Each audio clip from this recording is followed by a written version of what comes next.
शुरू। हेलो बच्चों, कैसे हैं आप?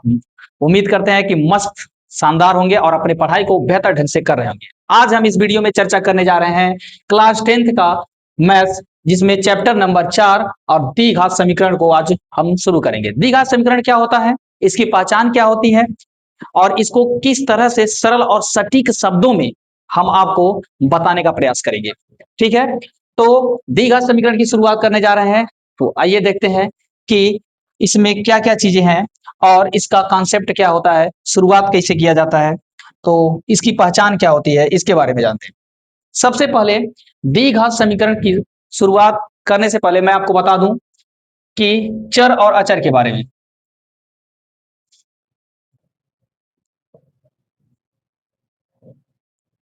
तो देखिए, चर किसे कहते हैं? जिसका मान सदैव बदलता रहता है वो चर कहलाता है। यानी जिसका मान स्थिर नहीं रहता है, हमेशा बदलता रहता है, वो चर कहलाता है। जैसे एग्जाम्पल के तौर पे एक्स, वाई, जेड, ईटीसी इत्यादि। यानी एक्स वाई जेड हमारी चर राशियां हैं जो हमेशा उसका वैल्यू बदलता रहता है, वो चर कहलाते हैं। अचर, अचर के बारे में थोड़ा सा जानकारी लेते हैं। अचर क्या होता है? जिनका मान कभी नहीं बदलता, सदैव स्थिर रहता है, वो अचर कहलाते हैं। तो अचर होते हैं क्या? गिनती की जो संख्याएं होती हैं, 1 2 3 4 dot dot dot dot infinite तक सारी संख्याएं हमारी अचर कहलाती हैं। ये अपने स्थान पे सदैव कायम रहते हैं, कभी ये बदलते नहीं है। जैसे कि आप बचपन से पढ़ते आ रहे हैं 1 2 3 4 5, और आज भी अगर आप पढ़ रहे हैं तो 1 2 3 4 5 अपनी ही जगह पर स्थिर है, कहीं कोई चेंज नहीं हुआ है और ये बदलता नहीं है। इसका वैल्यू क्या है? हमेशा सेम रहता है, वो अपनी जगह पे स्थिर रहता है। ये नहीं है कि आज 4 की जगह पे, आज 4 है तो फिर कल या अगले साल 4 की जगह पे 5 आ जाएगा, ऐसा कुछ नहीं है। वो फिक्स है, वो बदलेगा नहीं। तो ये हो गया चर और ये हो गया अचर। ठीक है, जब हम छोटे थे तो हम लोग क्या पढ़ते थे? 1 से 5 तक। ठीक है, 1 से 5 तक हम लोग पढ़ते थे 1 2 3 4 5 या 1 2 3 4 5 6, इस तरह से हम लोग काउंटिंग करते थे या टेबल पढ़ते थे। ठीक है, जब हम 5 से अप की यानी कि क्लास 6 में आ गए, 7 8 9 10, तो उसके बाद हम लोग क्या पढ़ने लगे? हम लोग पढ़ लेंगे X Y Z. X Y Z की क्वेश्चन भी उसमें शामिल हो गए, अक्षर आ गए, शामिल हो गए।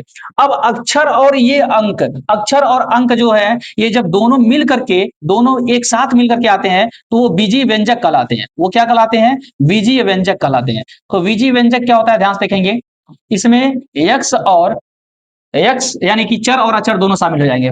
जैसे कि 2x² प्लस में 5x प्लस में 6 इक्वल टू 0। अब ये हो जाएगा बीजीय व्यंजक। ठीक है, तो ध्यान से देखेंगे, अब यहाँ पे चर और अचर दोनों शामिल हो गए तो ये हो जाएंगे बीजीय व्यंजक। हमें द्विघात समीकरण के बारे में जानना है, हमें द्विघात समीकरण के बारे में जानना है। तो द्विघात समीकरण, द्विघात समीकरण जो होता है, द्विघात समीकरण किसे कहते हैं?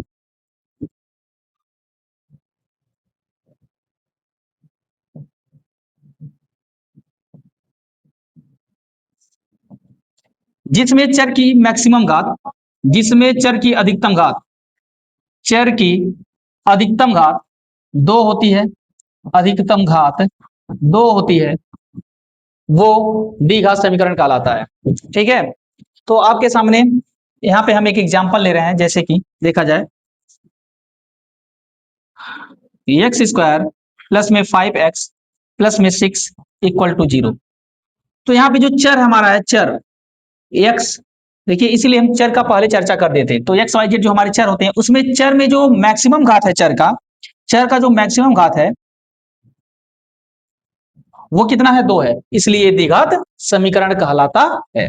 ठीक है, अच्छा, इसका जो व्यापक समीकरण होता है, व्यापक समीकरण, जो द्विघात का व्यापक समीकरण होता है, वो होता है, द्विघात का व्यापक समीकरण होता है ax² प्लस में bx प्लस में c इक्वल टू 0। ठीक है, यानी ax² प्लस में bx और प्लस में c बराबर 0 से, या इसके रूप का जो भी समीकरण होगा, इसके रूप का जो भी समीकरण होगा, वो सारे समीकरण द्विघात समीकरण कहलाते हैं। ठीक है, वो सारे समीकरण द्विघात समीकरण कहलाते हैं। तो कुल मिला जुला के कहना है कि द्विघात समीकरण की पहचान ये है कि चर, जो हमारे चर एक्स वाई जेड होते हैं, उसकी जो मैक्सिमम घात होती है, अधिकतम घात होती है, वो 2 होना चाहिए, तो वही हमारा द्विघात समीकरण कहलाता है। ठीक है, तो बस यही बेसिकली, अगर थोड़ा सा बस इतना ही जानकारी था इसके बारे में। अब आते हैं हम लोग क्वेश्चन पे।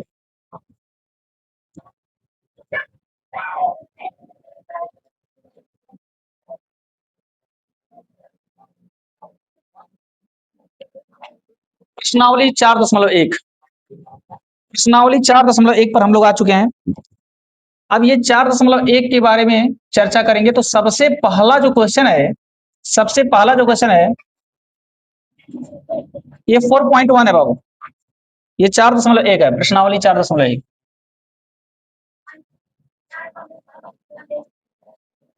4.1, ठीक है। तो 4.1 में जो पहला क्वेश्चन है वो जरा एक बार पढ़ते हैं हम लोग। निम्नलिखित समीकरणों को मानक रूप में लिखिए।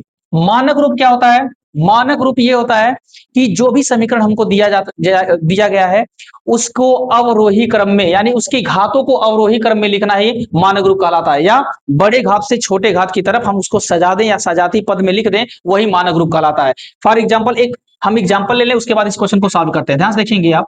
जैसे मान लीजिए हमने लिख दिया 3x प्लस में 8x की पावर 5 प्लस में 7x की पावर 3 माइनस 5x स्क्वायर। ठीक है। अब इसका मानक रूप अगर लिखना है, मानक रूप, तो मानक रूप लिखने के लिए क्या करना है? जो हमारा चर है, जो एक्स वाई जेड, ये जो हमारा चर है, चर का जो मैक्सिमम घात है उसको सबसे पहले लिखते हैं। तो चर का मैक्सिमम घात इसमें सबसे पहले देखा जाए तो क्या है? 8x की पावर 5, 8x की पावर 5 है, प्लस में 7x की पावर 3 है, और फिर उसके बाद माइनस में 5x स्क्वायर है, और फिर प्लस में क्या है? 3x है। इस तरह से अगर देखा जाए तो हमने इसको सजा दिया, सजाती पद, यानी कि सबसे बड़ा घात, फिर उससे छोटा घात, और फिर उससे छोटा घात, और लास्ट में क्या है? सिंगल, यानी एक्स की पावर एक घात। तो इस तरह से अगर आप इसको सजाएंगे तो यही मानक रूप कहलाता है। ठीक है। तो क्वेश्चन पे आते हैं। ध्यान से देखेंगे, इस क्वेश्चन को सॉल्व किया जाए अगर तो 3x प्लस में 2x स्क्वायर माइनस में 3 बराबर में 0 दिया है। ठीक है। तो यहां पे सबसे पहला काम हमारा है, सबसे पहला काम है कि हम चर की घात को देखेंगे। तो सबसे बड़ी घात यहाँ पे 2x स्क्वायर है, तो 2x स्क्वायर को पहले लिख लेंगे। उसके बाद क्या है? उसके बाद भाई x की पावर 1 है, यानी उसके बाद प्लस में 3x है, तो उसको लिख लेंगे। और फिर लास्ट में अचर पद अंक -3 है, उसको लिख देंगे बराबर 0। यही है हमारा मानक रूप। ठीक। उसके बाद हम आते हैं क्वेश्चन नंबर 2 पे। यहाँ पे तो ये क्वेश्चन नंबर 2 है। ये दो एग्जाम्पल लिए थे हम आपको समझाने के लिए। इसको इरेज करते हैं पहले, फिर उसके बाद क्वेश्चन को सॉल्व करते हैं, दूसरा नंबर। ठीक है प्यारे बच्चों, आते हैं क्वेश्चन नंबर 2 पे। तो ध्यान से देखेंगे क्वेश्चन नंबर 2 क्या कहता है। इसको भी मानक रूप में लिखना है। तो मानक रूप में अगर देखा जाए तो ये 4x स्क्वायर, जो चर की सबसे बड़ी घात है, वो आज स्टार्टिंग में ही है, उसमें कोई दिक्कत वाली बात नहीं है। 5x भी पहले ही स्टार्ट में है, और बराबर में जो एक है उसको इस पार कर लीजिए, तो -1 बराबर हो जाएगा 0। ठीक है। समझ में आ रहा बात? आगे बढ़ते हैं। तो ये दोनों क्वेश्चन हमारे मानक रूप में हो चुके हैं सॉल्व। आगे बढ़ते हैं, नेक्स्ट क्वेश्चन पे आते हैं। Same question.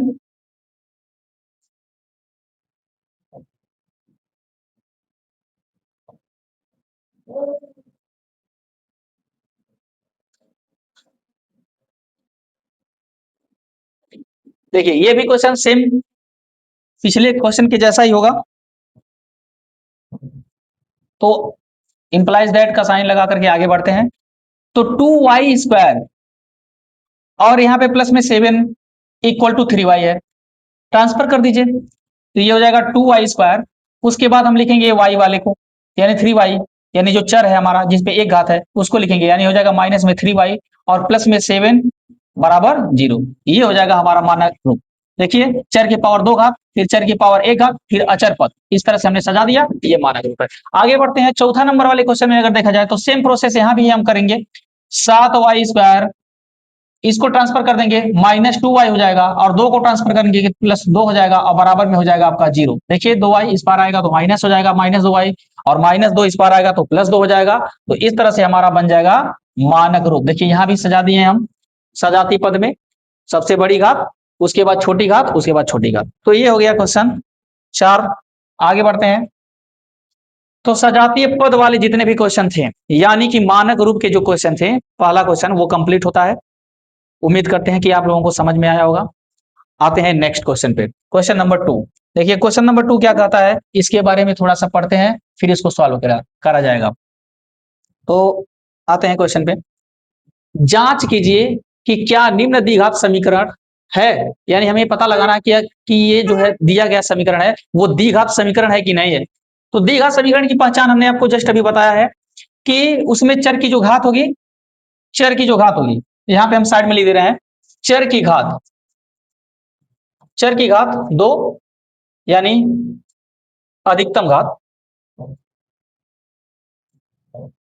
चर की अधिकतम घात, चर की अधिकतम घात, अधिकतम, हमको दो चीज नोटिस करना है, चर की अधिकतम घात 2 देखना है और उसके साथ साथ हमें ये जो समीकरण है वो ए एक्स स्क्वायर प्लस में बी एक्स प्लस में सी बराबर 0 के रूप के जैसा होना चाहिए। ठीक है, क्योंकि ये जो समीकरण है ये इसका व्यापक रूप है, व्यापक समीकरण है। तो इसके जैसा अगर बन जा रहा है चर की घात 2 और समीकरण बनने के बाद इस रूप का आ जा रहा है तो ये हमारा द्विघात समीकरण है। आगे बढ़ते हैं, इसको सॉल्व करते हैं। क्वेश्चन नंबर पहला, यहाँ पे x प्लस 1 का होल स्क्वायर है तो a प्लस बी का होल स्क्वायर लगाएंगे, यानी x प्लस में 1 का whole square equal to 2x-3 है। आगे बढ़ते हैं, a प्लस बी का होल स्क्वायर लगाएंगे तो ये हो जाएगा a स्क्वायर यानी x स्क्वायर प्लस में b स्क्वायर मतलब 1 का स्क्वायर प्लस में 2ab यानी कि 2 into X into 1 equal to 2 का गुणा x में कराएंगे तो क्या हो जाएगा 2x हो जाएगा, और फिर जब 2 का गुणा -3 में कराएंगे ना तो -6 हो जाएगा। फिर उसके बाद क्या करेंगे, इसको सॉल्व करेंगे भाई, एक्स स्क्वायर 1 के पावर 2 घात है तो कितना हो जाएगा 1 हो जाएगा, 2 का गुणा 1 में कराएंगे तो 2 होगा और x है तो बगल में x खड़ा हो जाएगा तो यानी 2x हो जाएगा, बराबर में भी आपका 2x और माइनस में 6। देख यहाँ पे एक चीज ध्यान दीजिएगा कि ये 2x के पहले भी प्लस है और इस 2x के पहले भी प्लस है। अगर बराबर के इस पार और बराबर के उस पार दोनों सेम डिजिट, सेम अंक, सेम अक्षर रहे और दोनों के चिन्ह एकदम समान रहे तो आप इसको आसानी से काट सकते हैं, क्योंकि एक व्यक्ति इस पार आने पर या उस पार ले जाने पर चिन्ह बदल जाता है और वो माइनस हो जाएगा, तो एक प्लस और एक माइनस कट जाता है, इसलिए जब दोनों सेम चिन्ह रहे तो आप काट सकते हैं इसको। तो ये बचेगा क्या हमारा एक्स स्क्वायर बच जाएगा प्लस में 1 बच जाएगा और ये जो -6 है इस पार लेकर आएंगे ये +6 हो जाएगा बराबर में 0। अब ये मिल करके कितना हो जाएंगे एक्स स्क्वायर प्लस 1 और +6 मिलकर कितना हो जाएंगे प्लस में 7 इक्वल टू 0। तो अब देखा जाए इसमें जो हमारी चर की मैक्सिमम घात है वो 2 है, तो इसलिए क्या है द्विघात समीकरण है।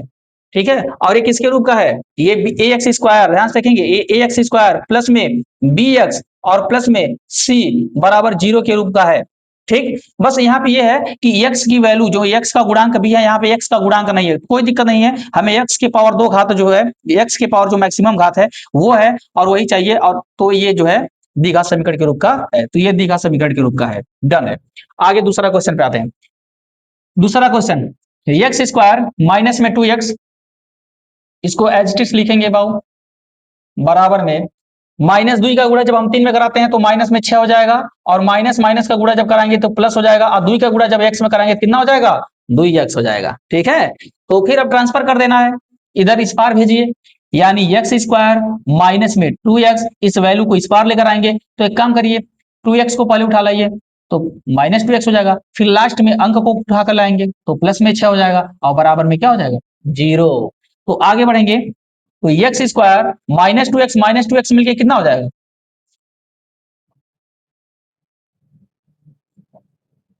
एक्स स्क्वायर -2x मिल करके हो जाएंगे माइनस में 4x और प्लस में 6 बराबर में 0।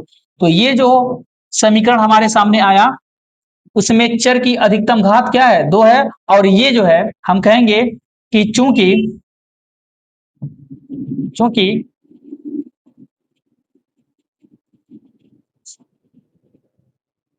समीकरण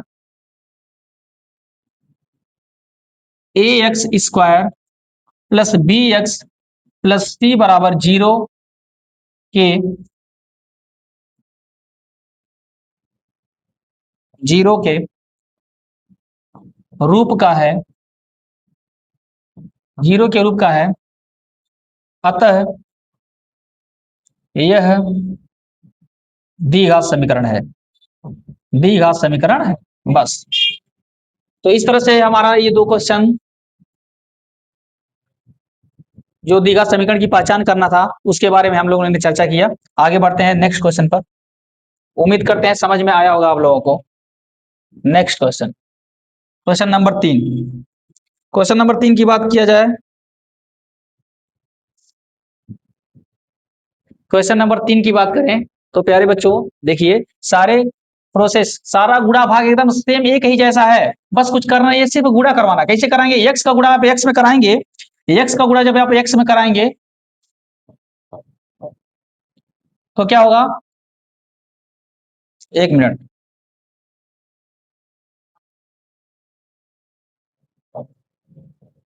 चलिए, एक्स का गुणा जब हम एक्स में कराएंगे तो हो जाएगा बाबू एक्स स्क्वायर।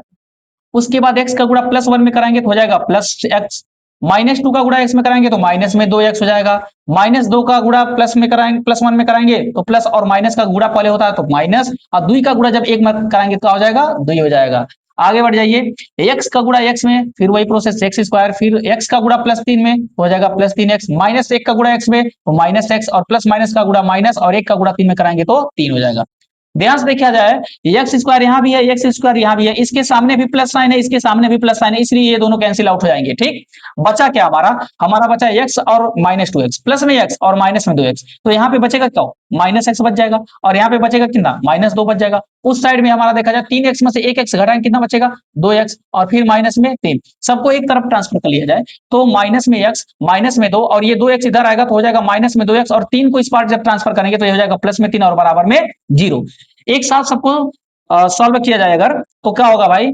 -2x और -x, पहले एक्स वाले वर्जन को लिखेंगे भाई, क्योंकि एक्स स्क्वायर नहीं है तो अब एक्स का नंबर है सबसे पहले, तो -2x और -x ये दोनों मिलकर के माइनस में 3x हो जाएंगे, और -2 और +3 ये मिलकर के, ध्यान से देखना, -2 है और +3 है, तो प्लस वाला ज्यादा है, माइनस से कितना ज्यादा है?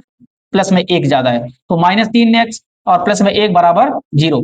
यहाँ पे जो हमारा चर है x, उसकी अधिकतम घात 2 नहीं है, इसलिए ये द्विघात समीकरण नहीं है, इसलिए ये द्विघात समीकरण नहीं है। ये बात समझ में आया कि नहीं? ठीक है, आते हैं नेक्स्ट क्वेश्चन पर। सेम प्रोसेस, सारे क्वेश्चन एक ही जैसे बाबू लग रहे हैं, कोई दिक्कत नहीं है। आराम से सारे क्वेश्चन को करेंगे, सारे क्वेश्चन को आराम से करेंगे, कोई दिक्कत वाली बात नहीं, और मजा भी आएगा। हर एक क्वेश्चन को पूरा शानदार सरल भाषा में सटीक तरीके से करेंगे। ध्यान से देखिए, एक्स का गुणा 2x में आएंगे तो हो जाएगा 2x स्क्वायर, एक्स का गुणा +1 में कराएंगे तो प्लस में x हो जाएगा, -3 का गुणा 2x में कराएंगे तो माइनस में हो जाएगा वो 6x, -3 का गुणा 1 में कराएंगे तो हो जाएगा -3, बराबर में x का गुणा जब x में कराएंगे तो हो जाएगा x स्क्वायर, और प्लस में x का गुणा 5 में कराएंगे कितना हो जाएगा? 5x हो जाएगा। ध्यान से देखेंगे, सेम वही कहानी चल रहा है, फिर से एक बार ट्रांसफर करिए, इस पर भेज दीजिए सारे जितने भी वहां पे चर, और जो भी हमारे यहाँ पे फलन है, जो भी जी व्यंजक है, इसको ट्रांसफर कर लीजिए। तो 2x स्क्वायर प्लस में x, माइनस में 6x, माइनस में 3, इधर आएगा तो हो जाएगा -2x, -x स्क्वायर, और माइनस में 5x बराबर में 0। भाई घटा लीजिए, 2x स्क्वायर में से 1x स्क्वायर घटाएंगे कितना बचेगा? x स्क्वायर बचेगा, -6x और प्लस x तो कितना बचेगा? इसका डिफरेंट लेंगे तो माइनस में 5x, क्योंकि माइनस वाला ज्यादा था किससे? प्लस वाले से, कितना? 5, और यहाँ पे फिर -5x है, और यहाँ पे देखा जाए तो माइनस में 3 है, बराबर में 0। एक लाइन और कर लिया जाए, एक्स स्क्वायर -5x और -5x से मिलकर कितना हो जाएंगे? माइनस में 10x और माइनस में 3 बराबर में 0। तो चर की जो अधिकतम घात है, जो चर की अधिकतम घात है वो कितना है? वो 2 है, इसलिए ये द्विघात समीकरण है, इसलिए ये द्विघात समीकरण है। एक्स स्क्वायर माइनस में 10x माइनस में बराबर 0, तो ये द्विघात समीकरण है। ठीक है, कोई दिक्कत नहीं, बहुत शानदार, वेरी गुड। इस तरह से आगे बढ़ेंगे हम लोग, एक एक क्वेश्चन को का पोस्टमार्टम करते चलेंगे खूब आराम से। अभी तो बहुत इजी क्वेश्चन भाई, सिर्फ गुणा भाग करना है। अभी अब क्लास 10th में आप पहुंच गए हैं, और अब गुणा भाग अगर ना आए तो भाई गलत बात है ना। तो हम लोग क्या करेंगे, एक एक चीज को धीरे धीरे सीखते चलेंगे। ठीक है, आराम से बेहतर ढंग से, आप वीडियो को स्किप नहीं करना है, पूरी वीडियो को देखेंगे तो 100% समझ में आएगा बात। आगे आएंगे, 2x, देखिए 2x का गुणा जब x में कराएंगे तो हो जाएगा 2x स्क्वायर, फिर 2x का गुणा -3 में करेंगे तो पहले अंक का अंक में होता है तो 2 3 6, इसके पास x है, इसके पास x नहीं, तो ये x बगल में खड़ा हो जाएगा। -1 का गुणा x में कराएंगे तो -1 का गुणा, 1 का गुणा किसी की भी अक्षर अंक के साथ कराते हैं तो वही अपने आप में हो जाता है। 1 का गुणा x में कराएंगे x बन जाएगा, यहाँ पे माइनस यहाँ पे प्लस तो -x बन जाएगा भाई। माइनस और माइनस का गुणा प्लस हो जाता है। 1 का गुणा 3 में कराएंगे तो क्या हो जाएगा बाबू, 3 हो जाएगा। आगे बढ़िए, x का गुणा x में कराएंगे तो x स्क्वायर हो जाएगा। आगे बढ़ेंगे तो x का गुणा जब -1 में कराएंगे तो ये माइनस चिन्ह है और x के पहले कोई चिन्ह नहीं है तो प्लस चिन्ह है, और इन दोनों का मल्टीप्लाई कराएंगे तो माइनस होगा, और x का गुणा जब 1 में कराएंगे तो हो जाएगा माइनस में x प्लस +5। इसका गुणा हम x में कराएंगे तो x भी प्लस है और 5 भी प्लस है, तो दोनों मिल करके हो जाएंगे क्या, गुणा कराने पे 5x, और यहाँ भी प्लस यहाँ माइनस, तो प्लस माइनस का माइनस, और 5 का गुणा 1 में कराएंगे तो हो जाएगा -5। ट्रांसफर करना है आपको फिर से एक बार, तो 2x² माइनस में देखिए 6x और -x तो दोनों मिलकर के हो जाएंगे कि ना, माइनस में 7x प्लस में 3। इसको उठा करके इस पार लाने से पहले काम करेंगे, थोड़ा सा एक साथ इनको ऐड कर लेते हैं। -x और प्लस में 5x, तो प्लस वाला ज्यादा है, माइनस वाले से कितना ज्यादा है, 4 ज्यादा है, इसलिए हम क्या करेंगे प्लस में लिखेंगे 4x और माइनस में क्या 5। अब सबको एक तरफ कर लेंगे, ठीक है, तो 2x² माइनस में 7x और प्लस में 3, इसको उठा के इस पार लाएंगे तो ये हो जाएगा -x² माइनस में 4x और प्लस में 5 इक्वल टू 0। अब एक साथ करेंगे इनको सॉल्व, तो 2x² में से एक x² घटाएंगे तो हमारा बचेगा कितना, x² बचेगा। फिर -7x और -4x दोनों माइनस में है तो माइनस लगा के जोड़ लेंगे तो माइनस में हो जाएगा बाबू 11x, प्लस में 3 और प्लस में 5 ये दोनों मिलकर के हो जाएंगे प्लस में 8, अब बराबर में क्या हो जाएगा 0। तो ये हो जाएगा हमारा द्विघात समीकरण, क्योंकि इसमें चर की अधिकतम घात 2 है, और हम एक ही बात बार बार आपके सामने बोल रहे हैं कि चर की अधिकतम घात 2 है तो द्विघात समीकरण है, बस इससे ज्यादा कुछ है ही नहीं इसमें, इससे ज्यादा कुछ है नहीं। हम एक एक क्वेश्चन को लाइन से लेकर के चल रहे हैं, ठीक है, लगाने का सारा तरीका सेम ही है, कोई दिक्कत वाली बात नहीं है, एकदम आराम से एक एक क्वेश्चन को लाइन से लेकर के चल रहे हैं। तो देखिए नेक्स्ट क्वेश्चन को कैसे करेंगे, इंप्लाइज दैट x² प्लस में 3x प्लस में 1 बराबर में x माइनस 2 की पावर 2 घात है, यानी a माइनस बी का होल स्क्वायर, तो a माइनस बी का होल स्क्वायर क्या होता है, x² यानी a का स्क्वायर प्लस में b का स्क्वायर, तो प्लस में b यानी कि b की जगह 2 है तो 2 का स्क्वायर, फिर माइनस में 2a भी होता है तो माइनस में 2, a की जगह x और b की जगह क्या है 2 है भाई। बस लेफ्ट हैंड साइड को बिल्कुल डिस्टर्ब नहीं करना है, जैसे है वैसे छोड़ दीजिए। तो लेफ्ट हैंड साइड में x² प्लस में 3x प्लस में 1 इसको छोड़ दीजिए, राइट हैंड साइड में इसको थोड़ा सा हल कर लिया जाए, x की पावर 2 घात है तो लिख दो भाई, प्लस में 2 की पावर 2 तो 2 की पावर 2 मतलब 4, और माइनस का साइन लगाने के बाद 2 का गुणा 2 में कराएंगे तो 4 हो जाएगा, और x को बगल में खड़ा कर दिया जाएगा। अभी हम थोड़ी देर पहले शुरुआत में ये बताए हैं कि अगर एक ही जैसा अंक या अक्षर, एक ही जैसा रूप दिखे दोनों साइड में, लेफ्ट हैंड साइड में भी और राइट हैंड साइड में भी, तो और उनके सामने उनका चिन्ह जो है वो सेम है, यहाँ भी प्लस चिन्ह है यहाँ भी प्लस चिन्ह है, तो ये कट जाते हैं, क्योंकि भाई एक व्यक्ति अगर इधर से उधर ट्रांसफर होगा तो वो माइनस हो जाता है, और माइनस प्लस होने की वजह से कट जाएंगे, तो इससे बेहतर है कि हम इधर ट्रांसफर करने से बेहतर हम यही काट दें तो ज्यादा अच्छा है। आगे बढ़िए, तो जो बचा उसको पहले लिख लेते हैं, तो बचा है हमारा इधर 3x और प्लस में क्या बचा है 1, और उस पार आपका बच गया है 4 माइनस में 4x, ट्रांसफर कर लीजिए तो 3x और प्लस में हो जाएगा 1, और ये 4 इस पार आएगा तो माइनस में 4, और माइनस 4x आएगा तो प्लस में 4x, बराबर में क्या हो जाएगा 0। तो 3x और 4x दोनों प्लस में है, जोड़ेंगे हो जाएगा बाबू 7x, -4 और +1 इनका डिफरेंट लेंगे तो माइनस में 3 आ जाएगा, बराबर में 0।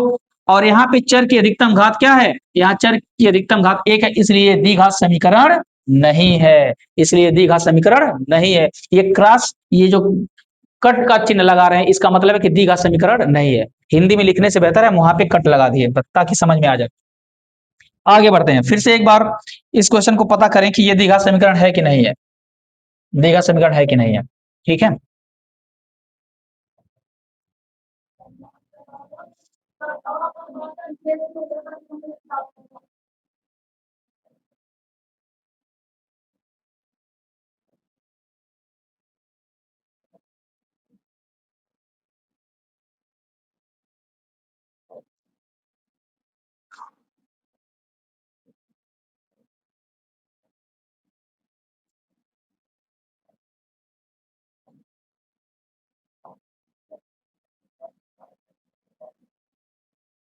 चलिए अब क्वेश्चन पे आते हैं, क्योंकि यहाँ पे ये थोड़ा सा माइनस के जैसा दिख रहा था, इसलिए हम उसको क्या किए, छिपा दिए बस। अब ये माइनस नहीं है, अब ये क्वेश्चन है आपका। तो क्वेश्चन को हम एक बार फिर से नोट भी कर ले रहे हैं नीचे एक बार, ताकि स्पष्ट हो जाए। x प्लस 2 के पावर 3 है, बराबर में 2x और x माइनस 1। ठीक, यहाँ पे a प्लस बी का होल क्यूब है। अब a प्लस बी का होल क्यूब क्या होता है, उसके बारे में थोड़ा सा जान लीजिए। ये सारी चीजें क्लास 6 की हैं भाई, सबको पता होना चाहिए, ठीक है, ये चीजें आपको याद होना चाहिए, फार्मूला बेसिक चीजें हैं ये। तो हम a cube plus B cube plus में 3ab ब्रैकेट में a प्लस बी, ये होता है हमारा a cube a plus B का होल क्यूब का फार्मूला। अब इसी पे एकदम पुट कर देंगे ऐसा, इस वैल्यू को, इसी पे हम इसको क्या करेंगे, इसी पे इसको सॉल्व करेंगे। ध्यान से देखेंगे कैसे होगा। अब a क्यूब यानी कि a की जगह पे x है तो ax का क्यूब हो जाएगा, प्लस में b क्यूब, b की जगह 2 है तो 2 का क्यूब हो जाएगा, प्लस में 3 अपनी जगह फार्मूले का 3। इन तीनों के बीच में मल्टीप्लाई, कोई साइन नहीं है तो मल्टीप्लाई यानी कि गुणे का चिन्ह। ए फॉर एप्पल की जगह क्या है भाई, एक्स है, उसको लिखेंगे। बी फॉर बॉल की जगह क्या है, 2 है, उसको लिखेंगे। और फिर ब्रैकेट में ए फॉर एप्पल की जगह पे एक्स आ जाएगा, और फिर बी फॉर बॉल की जगह पे क्या आ जाएगा, 2 आ जाएगा। ठीक है, अब यहाँ पे इक्वल में जो हमारा है उसको लिखेंगे, टू 2x का गुणा 2x का गुणा x में करा देंगे डायरेक्ट, तो 2x स्क्वायर हो जाएगा। देखिए 2x का गुणा x में तो 2x स्क्वायर, और माइनस में 2x का गुणा 1 में कराएंगे तो क्या हो जाएगा, 2x हो जाएगा। ठीक है, अब यहाँ पे बढ़ते हैं एक बार फिर से, x क्यूब को रहने दीजिए, प्लस में 2 की पावर 3 मतलब क्या हो जाएगा 8, 3 दूनी 6x, ब्रैकेट में x प्लस में 2 है, बराबर में 2x स्क्वायर माइनस में 2x। ठीक है, अब हम यहाँ पे अगर देख लें तो ये हमें दिख रहा है कि x का मैक्सिमम घात 3, यहाँ पे x का मैक्सिमम घात 3 दिख रहा है हमको, और हमें ये पता लगाना है कि ये द्विघात समीकरण है कि नहीं।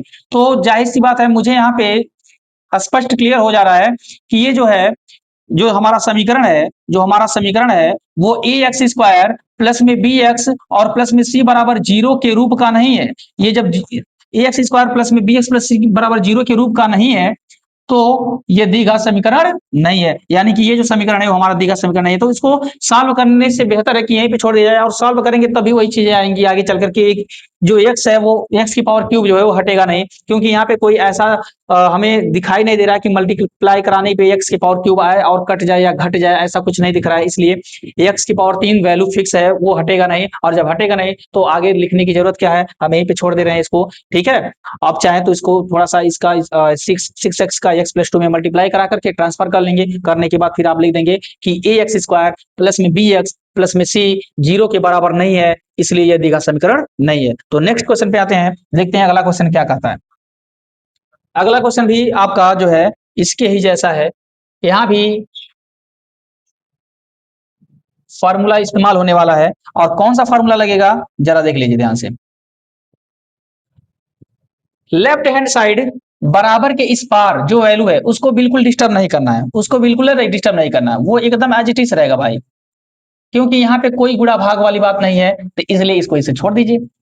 तो x की पावर 3 माइनस में 4x स्क्वायर और माइनस में x और प्लस में 1, इनको छोड़ दीजिए।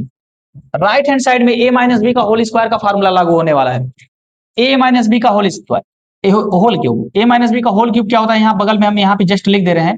अगर a माइनस बी का होल क्यूब है तो मैं उसको कहूंगा क्या, a क्यूब माइनस में b क्यूब माइनस में 3ab और ब्रैकेट में a माइनस बी। ठीक है, अब इसी के जैसा इसको पुट कर देना है, सॉल्व कर देना है। कैसे करेंगे भाई, a की जगह x है तो x के पावर 3 हो जाएगा, b की जगह पे 2 है तो माइनस लगा करके 2 की पावर 3 हो जाएगा, फिर माइनस साइन लगा लीजिए, 3 है फार्मूले का तो 3 लिखेंगे, गुणे का साइन क्योंकि भाई इन तीनों में गुणा है, x तो x की जगह पे a की जगह पे x आ जाएगा, a की जगह पे x आ जाएगा, और b की जगह पे 2 आ जाएगा। फिर उसके बाद ब्रैकेट में a माइनस बी है तो ब्रैकेट में x माइनस 2 लिख लेंगे। ठीक है भाई, आगे बढ़ जाइए। एक्स क्यूब माइनस में 4x स्क्वायर माइनस में x प्लस में 1 और बराबर में एक्स क्यूब माइनस में 2 की पावर 3 का मतलब क्या होगा, 8 हो जाएगा। अब ये देखिए ध्यान से, 3 दूनी 6x हो जाएगा, और ब्रैकेट में x माइनस 2 हो जाएगा। इनको सॉल्व कर लिया जाए। एक्स क्यूब यहाँ भी है, एक्स क्यूब यहाँ भी है, दोनों में दोनों प्लस है इसलिए इनको काट दिया जाए, कोई दिक्कत नहीं, ये कैंसिल आउट हो जाएंगे। हमारे सामने जो बचा वो बचा क्या, 4x² माइनस में x प्लस में 1 इक्वल टू -8, और -6 का अंदर मल्टीप्लाई कराएंगे ना तो माइनस में 6x² हो जाएगा, और -6x का गुणा जब 2 में कराएंगे तो माइनस माइनस का गुणा पहले प्लस हो जाता है, फिर 6 दूनी 12 हो जाएगा, और फिर x बगल में आकर के खड़ा हो जाएगा। अब सबको एक साथ कर लिया जाए, सबको एक साथ कर लिया जाए, यानी कि माइनस में 4x² को रहने दीजिए। अभी जो -6x² है इसको इसके बगल में लाइए, क्योंकि एक एक परिवार के लोग एक जैसे सिमिलर जो एक जैसे होते हैं उनको एक साथ लिखा जाता है ना, तो जल्दी से इजिली आप घटा लेंगे, जोड़ लेंगे आराम से, कोई दिक्कत नहीं, इनको एक साथ कर लिया जाए। यानी -4x² के पास में आप -6x² लेकर आएंगे तो ये प्लस में 6x² हो जाएगा। क्यों? क्योंकि ये माइनस में था, इस पार आकर के प्लस हो जाएगा। अब x वाले के पास x वाले को लेकर, तो पहले -x को लिख लीजिए। अब यहाँ पे प्लस में 12x है, इसको उठा कर लाइए तो ये हो जाएगा -12x। ठीक है, अब अंक लिखिए, अंक है आपका एक के पास अब -8 को उठा के लाइए तो ये हो जाएंगे +8। अब बराबर में सारी वैल्यू इस पार आ गई है तो उस पार क्या बचा, 0 बचा। अब देखो यहां से 6x² प्लस में 4x² माइनस में है तो प्लस में क्या बचा आपका 2x² बच गया। -12x और -x मिलकर के हो जाएगा कितना, -13x हो जाएगा। +8 और +1 मिलकर के प्लस में कितना हो जाएगा, 9 हो जाएगा। अब बराबर में क्या हो जाएगा, 0 हो जाएगा। इस तरह से अगर देखा जाए तो चर का जो अधिकतम घात है, चर का जो मैक्सिमम घात है वो 2 है, इसलिए द्विघात समीकरण कहलाएगा। और ये किसके रूप का है बाबू, ये ax² प्लस में bx प्लस में c बराबर 0 के रूप का है। तो जब इसके रूप का होता है तो ये द्विघात समीकरण कहलाता है, और चर की अधिकतम घात 2 होती है तब भी द्विघात समीकरण कहलाता है। हम एक ही बात को कम से कम 10 या 15 बार बोल चुके हैं, और हमको लगता है कि अब सारी बातें आपको समझ में आ चुकी होंगी। तो इस तरह से क्वेश्चन नंबर 2 कंप्लीट होता है। अब हम लोग आते हैं क्वेश्चन नंबर 3 पे। क्वेश्चन नंबर 3 भी बहुत ही आसान है, एकदम बहुत ही सरल और सहज भाषा में हम आपको समझाने का प्रयास कर रहे हैं, ताकि हमें मैथ में इंटरेस्ट लाना है। मैथ में इंटरेस्ट लाना, आप कोई भी चीज करते हैं तो जब इंटरेस्ट आता है तो आपको मजा आता है उस चीज को करने में। जैसे मान लीजिए गेम हुआ, गेम खेलते हैं तो वो एक्साइटेड रहते हैं कि हाँ अब खेलेंगे, थोड़ा देर तक खेलेंगे, मजा आएगा, मजा आता है तो आप उसको करते रहते हैं। तो पढ़ाई में भी अगर आप इंटरेस्ट लेंगे तो ये भी बहुत ही इंटरेस्टिंग चीज है। ठीक है, मजा आएगा, यहाँ भी मजा आएगा। ठीक है, तो बस आपको कंसंट्रेशन बनाना है और मन लगा करके देखना है वीडियो को, और फिर प्रैक्टिस करना है। तो बस इजी है सारी चीजें, मैथ्स से डरना नहीं है, बिल्कुल नहीं डरना मैथ्स। तो सिद्ध कीजिए कि 5x² प्लस में 6x प्लस में 9 इक्वल टू 4x² प्लस में 8x प्लस में 7, 5x² प्लस में 6x प्लस में 9 बराबर में 4x² प्लस में 8x और प्लस में 7। करा कि ये द्विघात समीकरण है कि नहीं, तो हम लोग सॉल्व करते हैं कि द्विघात समीकरण है कि नहीं। कुछ करना नहीं है, सेम प्रोसेस पुराना वाला वही लागू कराना है यहाँ पे। 5x² प्लस में 6x और प्लस में 9 बराबर 4x² बाबू प्लस में 8x प्लस में 7। ठीक है बाबू, इन सबको ट्रांसफर कर लीजिए। 5x² के पास हमने बोला है 4x², यानी ये स्क्वायर वाले को इसका स्क्वायर वाले के पास उठा कर लाइए। अब ये 4x² है, इस पार आ जाएगा तो ये माइनस में हो जाएगा 4x²। ठीक, अच्छा, प्लस में 6x वाले को लिख लीजिए। अब 6x के बगल में इस 8x को उठा कर लाओ भाई, तो जब 8x इस पार आएगा तो माइनस में 8x हो जाएगा। ठीक है, प्लस में 9 को लिख लो, अचर पद है 9। अब यहां से अचर पद उठाइए, माइनस में 7, इधर इस पार प्लस है तो इस पार आकर के माइनस, बराबर में 0 हो जाएगा। अब सॉल्व कर लीजिए। 5x² में से 4x² घटाएंगे तो सिर्फ क्या बचेगा, x² बचेगा।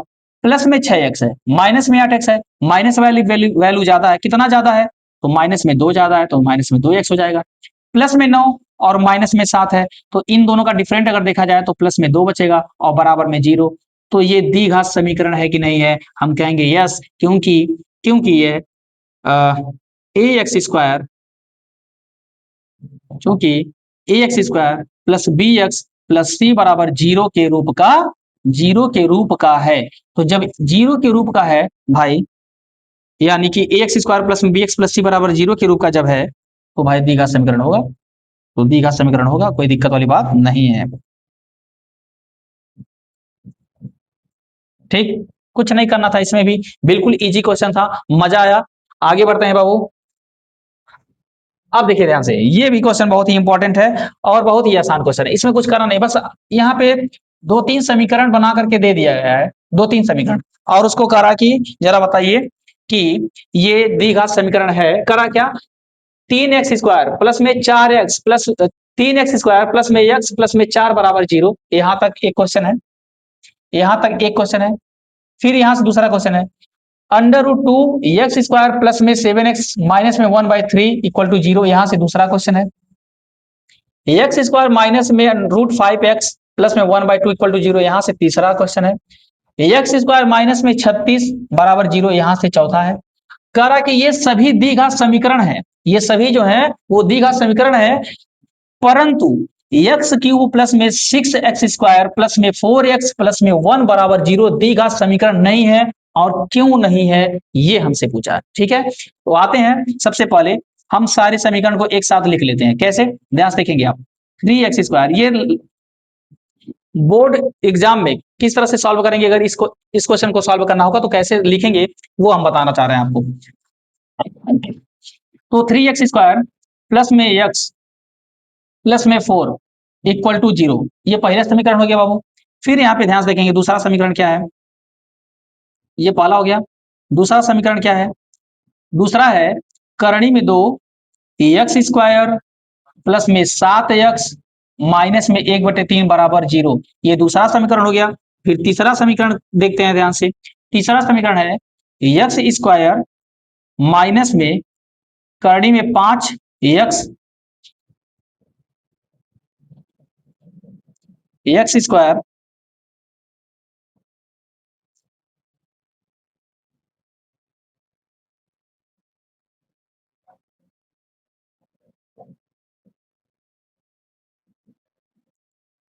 तो समीकरण 1 हो गया। समीकरण 2 को लिख लेते हैं ध्यान से। समीकरण 2, सारे समीकरण को सीक्वेंस में लिख लेते हैं। करणी में 2 है x² प्लस में 7x माइनस में 1/3 बराबर में 0। तीसरा समीकरण क्या है भाई, तीसरा समीकरण है x² माइनस में करणी में 5x प्लस 1/2 बराबर 0। चौथा समीकरण हमारा दिया है x² माइनस में 36 बराबर में 0। अब ये जो चारों समीकरण हमको दिया गया है, ये चारों समीकरण हमारे ax² प्लस में bx प्लस में c बराबर 0 के रूप का है। ध्यान से देखेंगे, ये जो समीकरण हमको दिया गया है, ये चारों समीकरण देखिए, सब में चर की जो अधिकतम घात है 2 है, चर की अधिकतम घात 2 है, चर की अधिकतम घात 2 है, चर की अधिकतम घात 2 है।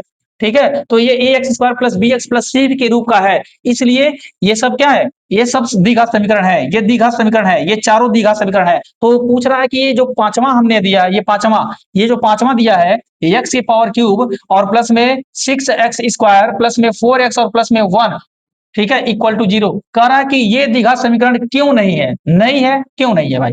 तो ये इसलिए नहीं है क्योंकि, क्योंकि आप आंसर देंगे तो लिखेंगे क्योंकि दिया गया समीकरण, दिया गया समीकरण जो है, दिया गया समीकरण ax² प्लस में, या ऐसे भी लिख सकते हैं आप, ऐसे भी लिख सकते हैं, इसको ऐसा ना लिख करके ऐसे भी लिख सकते हैं, दिया गया समीकरण, दिया गया समीकरण, दिया गया समीकरण द्विघात के, द्विघात के व्यापक, व्यापक समीकरण, द्विघात का जो व्यापक समीकरण है, जो स्ट्रक्चर है, द्विघात का जो व्यापक समीकरण है, द्विघात का व्यापक समीकरण एक ax² प्लस में bx प्लस में c बराबर 0 के रूप का नहीं है, बस इसलिए जो है ये द्विघात समीकरण नहीं है। और बाकी ये जो चारों है, ये जो चारों है हमारे 1 2 3 4 जो लाइन से दिया गया है, इसमें सब में चर की मैक्सिमम घात 2 है और यहाँ पे जो चर की मैक्सिमम घात है वो 3 है, इसलिए द्विघात समीकरण नहीं है। ये क्वेश्चन नंबर 4 था। आते हैं क्वेश्चन नंबर 5 पे। नेक्स्ट क्वेश्चन ध्यान से देखना है।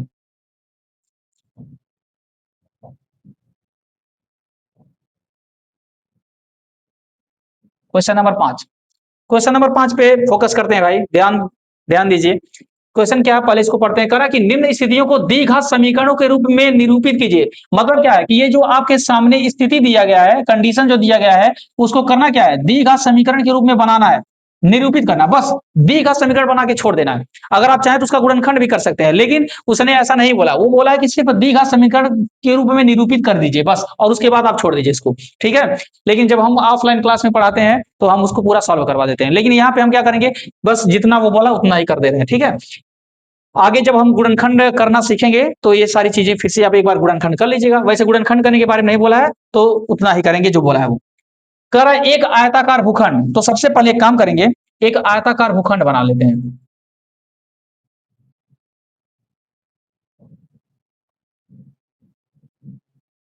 ठीक है, एक आयताकार भूखंड बना लेते हैं। एक आयताकार भूखंड करा कि एक आयताकार भूखंड, तो एक आयताकार भूखंड बनाइए। आयत किसे कहते हैं, जिसकी लंबाई आमने सामने की भुजाएं बराबर होती हैं, आयत कहलाता है, ठीक है। तो कह रहा कि एक आयताकार भूखंड, आयताकार भूखंड, भू मतलब होता है जमीन, खंड मतलब होता है टुकड़ा, तो इस भूखंड का क्षेत्रफल, यानी आयताकार भूखंड का क्षेत्रफल, क्षेत्रफल मतलब क्या, किसी भी बंद आकृति का ही क्षेत्रफल हम निकाल पाते हैं। तो उसने बोला कि एक आयताकार भूखंड है, तो आप एक आयताकार भूखंड ले लीजिए, उसका क्षेत्रफल, क्षेत्रफल मतलब ये जो अंदर की बात है, यही क्षेत्रफल इसका, ये क्षेत्रफल कितना दिया है भाई, ये क्षेत्रफल आपको 528 मीटर स्क्वायर दिया है, ठीक है। तो हम लिख दे रहे हैं अंदर, ये समझाने के लिए चित्र बना रहे हैं बस। क्षेत्र की लंबाई मीटर में चौड़ाई के दोगुने से एक अधिक है। अच्छा, कह रहा है कि जो आयताकार क्षेत्र है, इसकी जो लंबाई है, जो इसकी लंबाई है, वो चौड़ाई के दोगुने से एक अधिक है, यानी लंबैया जो है वो चौड़ाई के दोगुने से एक अधिक है। यानी आप जितना भी चौड़ाई मानेंगे, जितना भी आप चौड़ाई सोचेंगे अपने दिमाग में, उसका डबल करके एक जोड़ेंगे, लंबाई मिल जाएगा। अगर आप चौड़ाई सोच रहे हैं 4, अगर आप चौड़ाई सोच रहे हैं 4, तो लंबाई क्या हो जाएगा, उसने बोला है कि जो लंबाई है चौड़ाई का डबल करिए, तो चौड़ाई का डबल क्या हो जाएगा भाई 8, और 8 में करा फिर एक जोड़िए, इसका मतलब लंबाई कितना निकला 9। अगर आपसे मैं कह दूं कि चौड़ाई 5 है, तो लंबाई क्या होगा, तो आप कहेंगे कि जितना चौड़ाई आप मानेंगे उसका डबल करिए, तो चौड़ाई 5 आप अगर मान रहे हैं तो उसका डबल हो जाएगा कितना 10, और फिर उसके बाद एक और जोड़ना है, तो जाकर के हमारा लंबाई क्या निकलेगा 11। अगर आप चौड़ाई को 10 लेते हैं तो 10 का डबल करेंगे तो 20, 20 में एक जोड़ेंगे तब जाकर के हमारा 21 हो जाएगा क्या, लंबाई। लेकिन ऐसा नहीं करना है, यहां पे हमें मानना है पहले, क्योंकि हमें लंबाई और चौड़ाई के बारे में ना तो हमें चौड़ाई पता है ना तो लंबाई पता है, तो हम क्या करेंगे, चौड़ाई को मान लेंगे। क्या करेंगे, चौड़ाई को मानेंगे, तो चौड़ाई को मानेंगे तो यहां लिखेंगे कि माना, माना आयताकार, एक मिनट पहले इसको इरेज कर लेंगे तो समझ में आ गया, एग्जाम्पल था। अब हम लिखेंगे माना आयताकार, आयताकार, माना आयताकार भूखंड, भूखंड की चौड़ाई, ठीक है। अब आयताकार भूखंड की चौड़ाई, तो चौड़ाई को अगर आप मान लीजिए x, चौड़ाई आपने मान लिया x मीटर, ठीक, x मीटर आपने चौड़ाई मान लिया। तो क्वेश्चन बोला कि जितना आप चौड़ाई लेंगे उसका डबल करके एक जोड़ेंगे तो लंबाई मिल जाएगा। तो तब इस केस में, तब इस केस में आयताकार, आयताकार भूखंड की लंबाई जो होगी, हमारी लंबाई वो क्या होगी, x का डबल करिए, तो x का डबल करेंगे तो क्या हो जाएगा 2x, और फिर करा एक जोड़ लीजिए तो प्लस में आप एक कर देंगे, तो ये हमारा लंबाई निकल के आ जाएगा। ये बात समझ में आया, ये बात समझ में आया। उसने बोला था क्या कि क्षेत्र की जो लंबाई है वो चौड़ाई के दोगुने से अधिक है, तो चौड़ाई के दोगुना करना है, चौड़ाई आपने x माना, उसका डबल कर दिया, एक जोड़ दिया, लंबाई निकल गया। तो इस तरह से लंबाई हम यहाँ भी लिख सकते हैं 2x प्लस में 1, ये हो जाएगा। अब उसने क्या बोला है भाई, हाँ ठीक है, तो उसने बोला कि आप द्विघात समीकरण के रूप में निरूपित करिए, तो आप यहाँ पे लिखेंगे प्रश्नानुसार, प्रश्नानुसार यानी प्रश्न के अनुसार, जो प्रश्न में बोला है उसके अनुसार चला जाए, प्रश्नानुसार। प्रश्नानुसार में जरा मुझे बताइएगा, आयत का क्षेत्रफल का फार्मूला क्या होता है, आयत का क्षेत्रफल, अगर आपसे आयत का क्षेत्रफल पूछे, आयत का क्षेत्रफल, ये सारी चीजें क्लास 6 से पढ़ाई जाती हैं, आयत का क्षेत्रफल, ठीक है। आयत का क्षेत्रफल होता है लंबाई गुणे चौड़ाई, लंबाई गुणे चौड़ाई, ठीक है। यानी अगर लंबाई आप एल ले रहे हैं तो एल इंटू चौड़ाई को अगर बी ले रहे हैं तो एल इंटू बी, तो आयत का क्षेत्रफल होता है, ठीक है। अब यहाँ पे आयत का क्षेत्रफल, हमको आयत का क्षेत्रफल दिया है, ठीक है। यहाँ पे अगर आप मन करें तो लिख सकते हैं, दिया है, दिया है आयत का क्षेत्रफल, आयत का क्षेत्रफल दिया है, आयत का क्षेत्रफल कितना 528 मीटर स्क्वायर, ये आपको गिवन पॉइंट है, दिया गया है। अब कुछ करना नहीं है आपको, क्षेत्रफल दिया है, लंबाई और चौड़ाई हमको पता है, तो लंबाई और चौड़ाई का जब गुणा करेंगे वही तो क्षेत्रफल होता है, तो हम कुछ करेंगे नहीं, प्रश्नानुसार में क्या करेंगे, हम लिखेंगे लंबाई हमारे सामने है 2x और प्लस में 1 है, इसको इसका जो गुणा है वो चौड़ाई x के साथ करा देंगे, तो इधर आ गया आयत का क्षेत्रफल, लंबाई गुणे चौड़ाई, और इसका जो वैल्यू किताब में आपको दिया है वो है 528, तो इनको आपस में क्या कर देंगे बराबर। अब इनको सॉल्व कर देना, कुछ कराना नहीं आपको, सॉल्व करना है, गुणा कराना है। 2x² का गुणा x में कराएंगे तो बाबू हो जाएगा 2x²। एक सेकंड थोड़ा सा अच्छा साफ साफ लिख लें। हाँ, तो ये हो जाएगा 2x², ये हो जाएगा 2x², और फिर एक का गुणा x में कराएंगे तो हो जाएगा प्लस में x। अब इस 528 को इस पार ट्रांसफर करेंगे तो माइनस में 528 बराबर में 0। ये जो हमारा बना, इसमें चर की अधिकतम घात क्या है, 2 है, इसलिए द्विघात समीकरण के रूप में हमने निरूपित कर दिया इसको। ये देखिए उसने बोला था कि द्विघात समीकरण के रूप में निरूपित करिए, तो ये द्विघात समीकरण के रूप में हम लोग निरूपित कर दिए। सबसे पहले क्या था, उसने बोला था एक आयताकार भूखंड लो, ले लिया, ठीक है। उसने बोला लंबाई जो है वो चौड़ाई के दोगुने से अधिक है, तो हमने चौड़ाई को माना x, तो बस चौड़ाई का डबल किया 2x, एक जोड़ दिया तो लंबाई निकल गया। क्षेत्रफल हमको दिया था 528, हमने क्या किया, लंबाई और चौड़ाई का गुणा करा लिया, और यही जो है लंबाई और चौड़ाई क्षेत्रफल होता है, और क्षेत्रफल हमको रियल में 528 पता था, बराबर कर दिए। बस इसके बाद इनका गुणा किया, इसको ट्रांसफर कर दिया, द्विघात समीकरण बन के तैयार। कितना ईजी क्वेश्चन है, कितना मजेदार क्वेश्चन है, कितना मजा आ रहा है ना। नेक्स्ट आगे चलते हैं, धीरे धीरे मजा आएगा, सारे क्वेश्चन को करेंगे, एक एक क्वेश्चन का पोस्टमार्टम कर देंगे, मजा आ जाएगा बिल्कुल।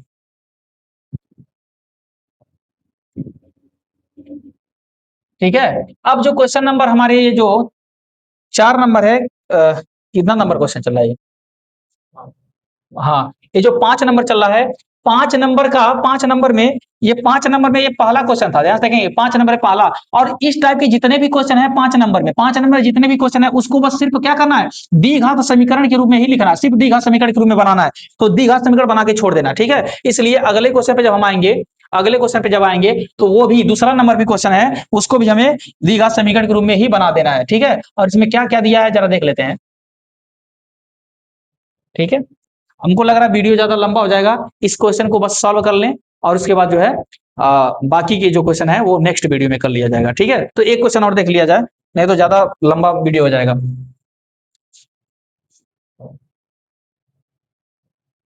चलिए ध्यान से देख रहे हैं, इसमें बोला है दो क्रमागत धनात्मक पूर्णांक, धनात्मक पूर्णांक किसे कहते हैं, संख्या रेखा पढ़े होंगे क्लास 5th में, संख्या रेखा, संख्या रेखा, ये बीच में 0 होता भाई, यहाँ पे प्लस में 1 2 3 4 5 6, और ये सारे डॉट डॉट डॉट डॉट अनंत तक, और इधर अगर देखा जाए तो -1 -2 -3 -4 -5, ये भी कहां तक जाता है, माइनस अनंत तक। तो उसने बोला है दो क्रमागत क्रमागत धनात्मक पूर्णांक। अब बताइए इधर की जो वैल्यू है वो सारे ऋणात्मक है, और इधर क्या है, धनात्मक है, तो मुझे धनात्मक पूर्णांक लेना, धनात्मक पूर्णांक, और वो भी क्या है, वो भी क्या है, क्रमागत, यानी क्रम से, किसी भी क्रम से। अगर मान लीजिए अगर हम आप ले रहे हैं धनात्मक पूर्णांक 3, तो अगला क्या लेना पड़ेगा, 4। अगर धनात्मक पूर्णांक 3 ले रहे हैं तो अगला 4। अगर हम ले रहे हैं धनात्मक पूर्णांक मान लीजिए इस तरह से 6 7 8 9 10 इस तरह से अनंत तक जा रहा है, अगर हम धनात्मक पूर्णांक ले रहे हैं 79 79, तो अगला क्या लेना पड़ेगा, 80। यानी कि जो भी धनात्मक पूर्णांक हम लेंगे उसमें जस्ट एक जोड़ेंगे, अगला मिल जाएगा हमको तुरंत। अगर हम कह दें 92, तो अगला क्या हो जाएगा, 93। अगर हम कह दें 101, तो अगला क्या हो जाएगा, 102। तो इस तरह से हमें दो धनात्मक पूर्णांकों को मानना है, तो पहले तो पता करें कि दो धनात्मक पूर्णांक है क्या, तो हमको मानना पड़ेगा। तो हम कहेंगे कि माना, ध्यान से देखना है, माना पहला धनात्मक पूर्णांक, पहला धनात्मक पूर्णांक, धनात्मक पूर्णांक, धनात्मक पूर्णांक क्या है, तो पहला धनात्मक पूर्णांक आप मान लीजिए x है, अगर पहला 79 है तो अगला 80 है, यानी कि +1 करने पे मिल गया। तो दूसरा वाला क्या हो जाएगा, तो दूसरा तत्काल प्रभाव से दूसरा दूसरा धनात्मक पूर्णांक क्या होगा, तो आप कहेंगे कि जब आप पहला जो हमको मिल जाता है उसमें एक जोड़ते हैं, दूसरा प्राप्त हो जाता है हमको, तो हम कहेंगे क्या, तो हम बताइए जरा दूसरा धनात्मक पूर्णांक क्या होगा। तो आप कहेंगे कि अगर आपने पहला x मान लिया तो उसमें एक जोड़ दीजिए, यानी x + 1, ये दूसरा हो जाएगा। कह रहा है कि धनात्मक पूर्णांकों का गुणनफल कराओ, और तो रिजल्ट आपको 306 मिलेगा, ऐसा कह रहा है कि जब गुणनफल करवाएंगे धनात्मक पूर्णांकों का तो रिजल्ट 306 है। तो हम कहेंगे ठीक है भाई, प्रश्नानुसार पे आ जाते हैं। उसने जैसा बोला, किताब वाला जैसा बोला हम भाई वैसा कर रहे हैं, ठीक है, अपनी मर्जी से कुछ नहीं कर रहे हैं, जो जैसा किताब वाले ने बोला वैसा कर दे रहे हैं। उसने बोला कि दो धनात्मक पूर्णांक लो, हमने ले लिया, ठीक है, मान लिया हमने, हमको पता नहीं था, एग्जैक्ट नहीं पता था, एग्जैक्ट नहीं पता था तो हम मान लिए पहला x है, और मुझे पता है कि धनात्मक पूर्णांक लगातार क्रम से होता है, 1 2 3 4 5 इस तरह से क्रम से होता है। अगर एक मानेंगे, अगर एक हमको पता, अगला एक जोड़ देंगे मिल जाएगा। उसी तरह से हमने क्या किया, हमको पहला नहीं पता था, पहला x माने, अगला प्राप्त करना है तुरंत एक जोड़ दीजिए, x + 1 हो जाएगा। तो अब उसका गुणा कराना है, तो प्रश्नानुसार में ये हो जाएगा पहला धनात्मक पूर्णांक और ये हो जाएगा दूसरा। कह रहा था इन दोनों का जब गुणा आप कराएंगे तो रिजल्ट मिलेगा, और रिजल्ट कहां मिलता है, बराबर में रिजल्ट मिलता है, बराबर में। और बराबर में क्या है भाई, 306, बस 306 को लिख दीजिए आराम से, कोनो दिक्कत नहीं है, बहुत मजा आएगा। क्या करना है, गुणा कराना है, x का x में गुणा कराएंगे x स्क्वायर हो जाएगा, x का गुणा +1 में कराएंगे तो x हो जाएगा बराबर में 306, ट्रांसफर मार दो भाई, तो एक्स स्क्वायर प्लस में एक्स माइनस में 306 बराबर में 0। अब जरा मुझे बताइए कि ये जो हमारा समीकरण बन के आया है ये कैसा है, किस रूप का है। ये जो हमारा समीकरण है भाई ना, ये हमारा समीकरण ए एक्स स्क्वायर प्लस में बी एक्स प्लस में सी बराबर 0 के रूप का है। और ऐसा रूप जब होता है तो क्या कहलाता है भाई, वो द्विघात समीकरण कहलाता है। और उसने बोला था कि इसको द्विघात समीकरण के रूप में निरूपित कीजिए। तो हम लोग पहुंच गए हैं क्वेश्चन नंबर 5 के दूसरे क्वेश्चन तक। तो क्वेश्चन नंबर 5 का दूसरा क्वेश्चन कंप्लीट हो चुका है। अब अगली वीडियो में क्वेश्चन नंबर 5 के तीसरे नंबर क्वेश्चन से हम लोग कंटिन्यू करेंगे। ठीक है, जैसा कि ये अब तक यूट्यूब पे हमारा पहला वीडियो है द्विघात समीकरण का। ठीक है, तो कुछ अगर त्रुटियां हो सकता है कि अगर बोलने में होंगी तो थोड़ा सा कंप्रोमाइज करना पड़ेगा। बाकी धीरे धीरे आगे आ, सारे क्वेश्चन को एकदम सरल और आसान भाषा में आपको समझाएंगे। तो मिलते हैं नेक्स्ट वीडियो में, तब तक के लिए थैंक यू सो मच।